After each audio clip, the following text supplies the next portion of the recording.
Hi everyone, welcome to my session. Now I'm going to present about lithium-ion battery, focus on a constant current, constant voltage charging system. So battery has cathode and anode, and Sony is the first company who produced the lithium-ion battery. Batteries divide the convert chemical energy into electrical energy and vice versa. Lithium-ion batteries have been considered as one of the most attractive energy storage devices for electric vehicles.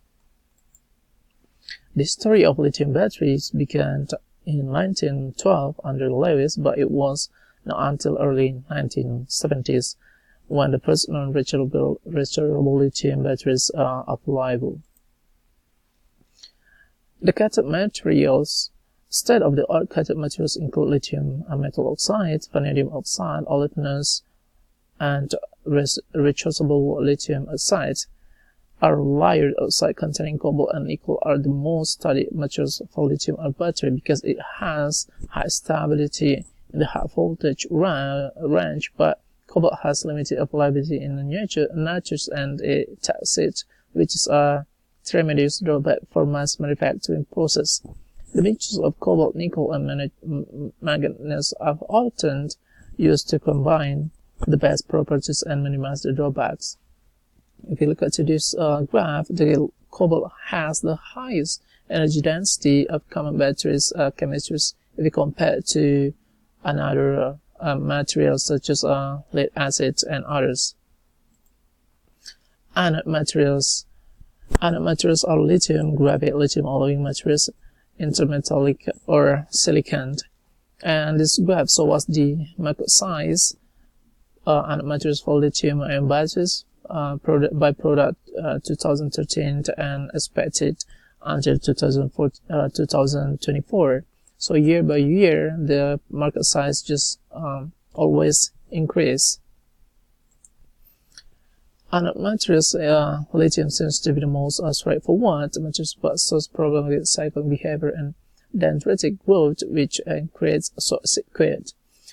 Carbonaceous anodes are the most utilized anodic materials due to their low cost and availability. However, the theoretical capacity only 372 mA per gram is compared to the density of lithium. Alloy anodes and intermetallic compounds have high capacity but also show a dramatic volume change, resulting in poor cycling behavior. Silicon has extremely high capacity of like 4,199 mA per gram, corresponding with a composition of silicon 5 lithium 22. However, cycling behavior is poor and capacity fading not yet understood.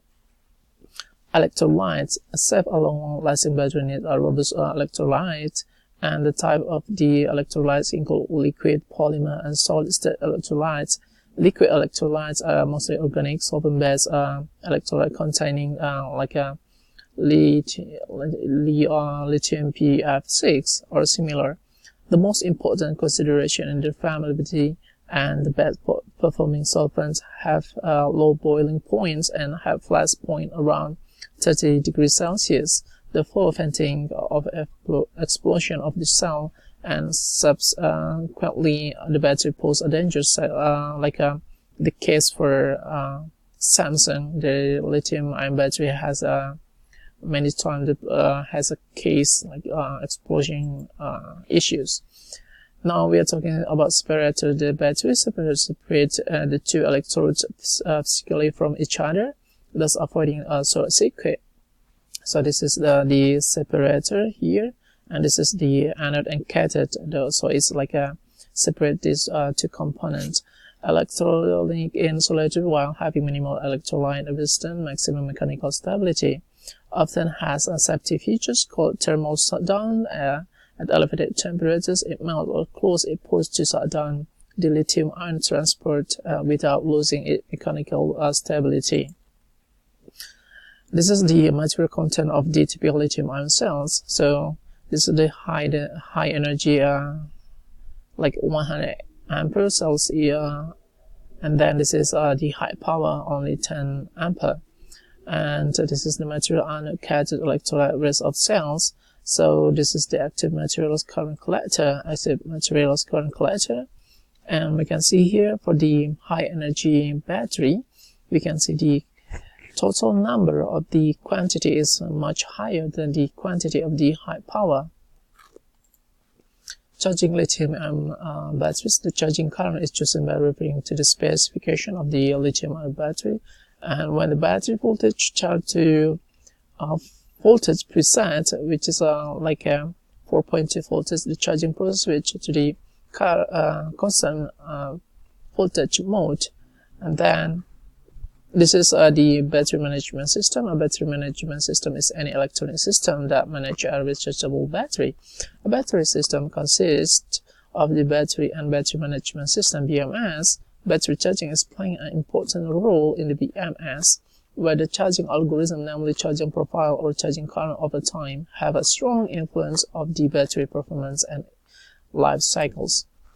The charging current is chosen by referring of the specification of the batteries. The range can be varied from 0.5 to 3.2 current. When the battery voltage charged to the voltage preset 4.2 voltage, the charging process switches to the concerned voltage. We can see here, this is the current, this is the time voltage, and the straight line is the voltage per cell, and the dot line is charge current. We can see here from the first seconds until the 1 hour, the current is starting from 0.25, and then at the 1.0, the voltage per cell from this point just increase until the 1.0 ampere. The voltage per cell is just constant until this time.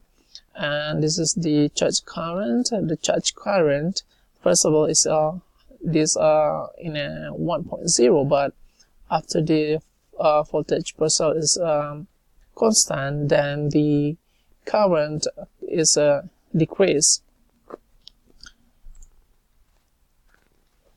This is the under arrangement of the constant current, constant voltage charging algorithm. We can see as the stage 1 is the constant current here, and then stage 2 the constant voltage, but the current is just decrease after the this time. We can see the previous time is here, 1 hour. The charge current is decreased. The flowchart of charging process when the CCCV was used for charger of a lithium-ion battery. A few protection measures have to be taken, such as like this figure, so this flowchart shows the process of charger based on the CCCV, including the safety and protection check. There are 3 steps of the charging process. The first step is a battery initial condition, is to check up the the open circuit voltage and temperatures. And this figure shows the black line is shows the 40 degrees Celsius. The one is 20 degrees Celsius. The blue one is 0 degrees Celsius. So we can see here the open circuit stage for the 20 degrees Celsius is higher, but the state of charge also higher than the other 2. And the battery is charged by the trickle charge to achieve maximum current until the battery voltage rises to the cutoff voltage. The 0.1 is representative of charging current and representing the nominal capacity of the battery. So the step 2, or second step, once the battery voltage exceeds a voltage cutoff, the constant current mode starts to charge the battery. The charging current is chosen by referring the specification of the lithium-ion batteries. Its range can be varied from 0.5 to the 3.2 current. So this is the charge current, this is the self voltage, constant voltage, and this is the constant current. So from this time, we can see the charge current just increase until this time, but after the current reach this number above 4.0, which is like 4.2, the constant voltage is starting from this time, and we can see when the constant voltage is happening, and then the charge current just decrease, and charge capacity we can see here above 70%. The third step, when the battery voltage charged to the 4.0 voltage, the charging process switch to the constant voltage mode. The battery is charged at the constant voltage 4.2, and the charging current reduced correspondingly, as we can see in this chart. So this is the charging current.